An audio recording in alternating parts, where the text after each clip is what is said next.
有人无到接受来看到高雄有人5日这少年线假期来到电影院戏园看电影。伊讲头尾2届这个画面熊熊走乌画面出来，一个甲工作人员讲，影城嘛赶紧回失咧，佮特别送伊一张免费的电影票，互伊火气总算会当较消透。来看咱台视新闻的独家报道。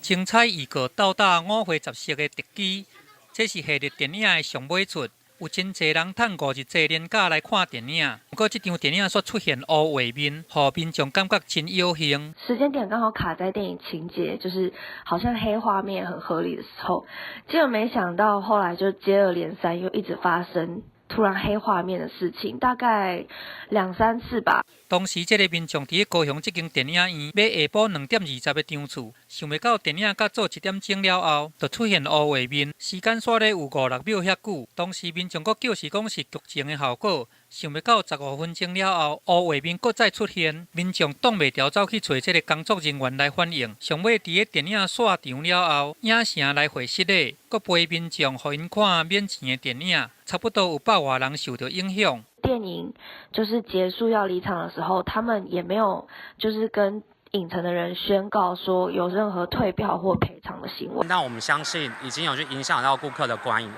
所以在电影结束之后，我们有针对该影厅的顾客发放一张就是所谓的免费电影兑换券，让顾客可以下次再继续过来做任何一部电影的观赏。到底是倒位来出问题，会造成这个乌画面？业者讲还佫爱查，不过上无奈是这个观众。若影城业者因发的这个免费的电影票来尽上大的道歉，嘛希望观众唔通佫生气啊！记者综合报道。